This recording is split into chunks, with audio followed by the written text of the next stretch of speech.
Assalamualaikum warahmatullahi wabarakatuh.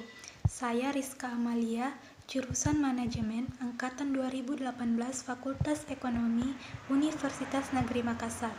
Baiklah, di sini saya akan menjelaskan materi mata kuliah Ekonomi Manajerial tentang penjelasan materi peramalan permintaan.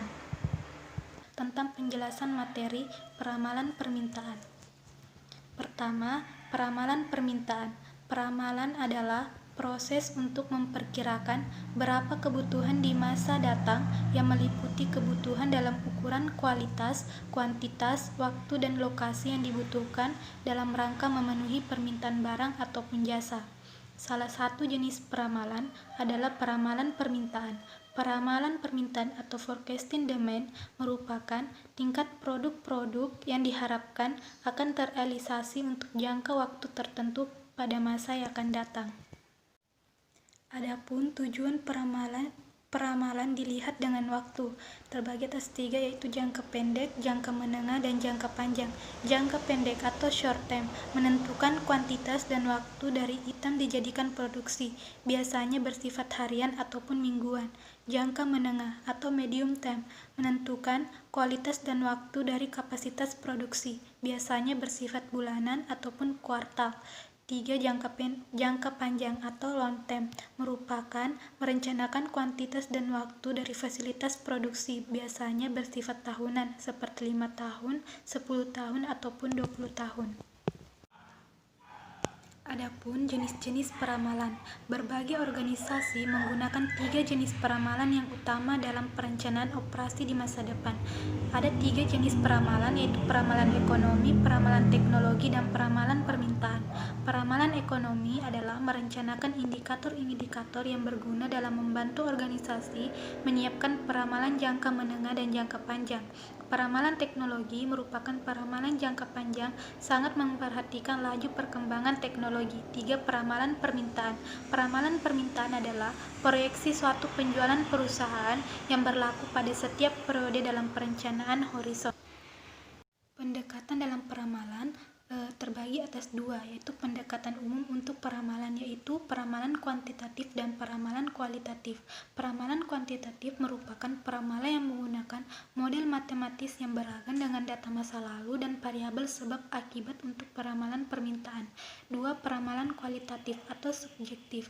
Peramalan yang menggabungkan faktor seperti intuisi, emosi, pengalaman pribadi, dan sistem nilai pengambilan keputusan untuk meramal. Ada 4 teknik peramalan kualitatif.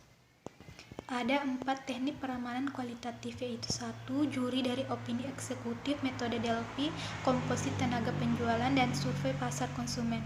Adapun 5 metode peramalan kualitatif, yaitu 1. Model deret waktu atau time series, terbagi atas 3, yaitu pendekatan naif, rata-rata bergerak, dan penghalusan eksponensial.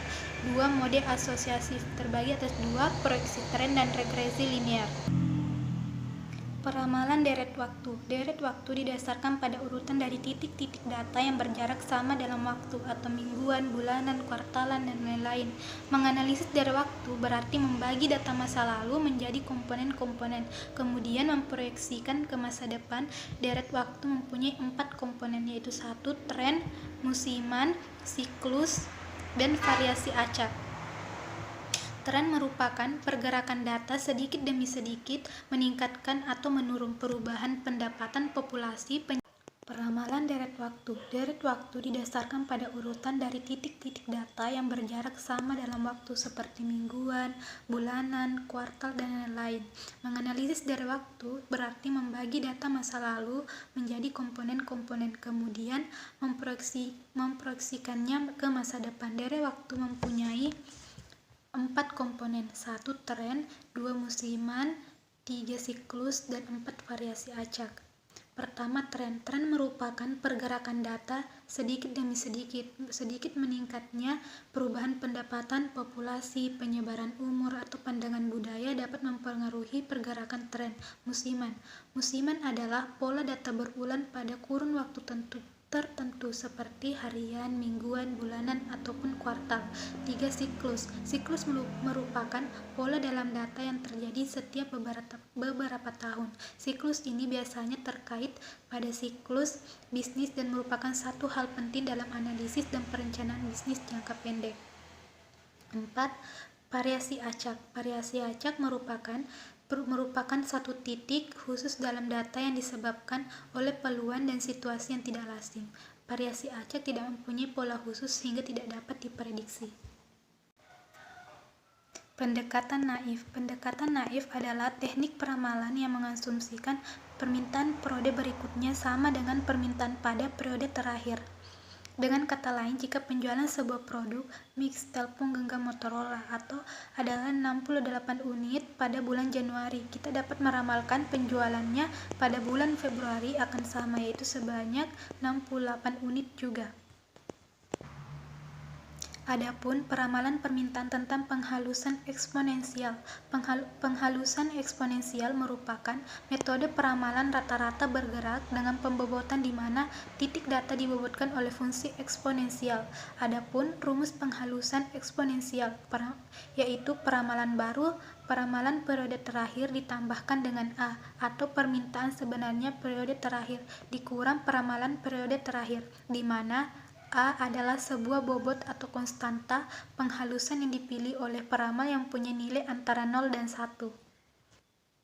Rumus penghalusan eksponensial yaitu F1 sama dengan Ft kurang 1 tambah A, atau At kurang 1 kurang Ft kurang 1, di mana Ft adalah peramalan baru, Ft kurang 1 adalah peramalan sebelumnya, A adalah konstanta penghalusan, At kurang 1 adalah permintaan aktual periode. Dalam peramalan permintaan tentang proyeksi tren adalah suatu metode peramalan serangkaian waktu yang sesuai dengan garis tren terhadap serangkaian titik-titik data masa lalu, kemudian diproyeksikan ke dalam peramalan masa depan untuk peramalan jangka menengah dan jangka panjang. Persamaan garis. Adapun persamaan garis tentang proyeksi tren yaitu Y sama dengan A tambah BX, di mana Y adalah variabel yang akan diprediksi, A adalah konstanta, B adalah kemiringan garis regresi, X adalah variabel bebas atau waktu. Dengan metode kuadrat terkecil atau MKT didapat B sama dengan sigma XY kurang XY per sigma X pangkat 2 kurang NX min 2, atau lebih singkatnya A sama dengan Y kurang BX. Peramalan permintaan tentang rata-rata bergerak. Rata-rata bergerak adalah suatu metode peramalan yang menggunakan rata-rata periode terakhir data untuk meramalkan periode berikutnya. Rata-rata bergerak sama dengan sigma permintaan dalam periode N sebelumnya per N. N adalah jumlah periode dalam rata-rata bergerak. Variasi musiman pada data peramalan permintaan. Variasi musiman atau seasonal variation adalah pergerakan rutin yang reguler, baik meningkat maupun menurun dalam kurun waktu tertentu yang terkait dengan kejadian berulang seperti cuaca dan liburan. Contohnya itu permintaan untuk batu bara dan bahan bakar mencapai puncaknya pada musim dingin. Dan yang terakhir tentang metode peramalan asosiatif peramalan permintaan. Analisis regresi. Analisis regresi terbagi atas 3. 1. Regresi linear terbagi atas 2, yaitu regresi linear sederhana dan regresi linear berganda. 2. Regresi kuadrat dan 3. Regresi eksponensial. Adapun menghitung kesalahan peramalan permintaan. Kesalahan peramalan sama dengan permintaan aktual kurang nilai peramalan At kurang F1. Ada beberapa perhitungan yang biasa digunakan untuk menghitung kesalahan dalam peramalan. 3 dari perhitungan yang paling terkenal adalah divisi mutlak rata-rata atau mean absolute deviation atau MAD, kesalahan kuadrat rata-rata atau mean absolute deviation atau MSE, dan kesalahan persen mutlak rata-rata atau mean absolute percent atau MPI. Dan yang terakhir tentang deviasi mutlak rata-rata atau MAD. MAD adalah nilai yang dihitung dengan mengambil jumlah nilai absolut dari setiap kesalahan peramalan dibagi dengan jumlah periode data atau N. Adapun rumus tentang deviasi mutlak rata-rata atau MAD yaitu sigma per aktual kurang peramalan per N.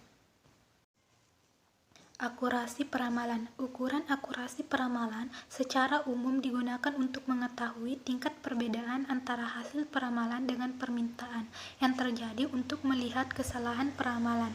Yang tadi saya jelaskan yaitu sebagian dari ukuran akurasi peramalan seperti mean absolute deviation atau MAD atau rata-rata absolut mutlak.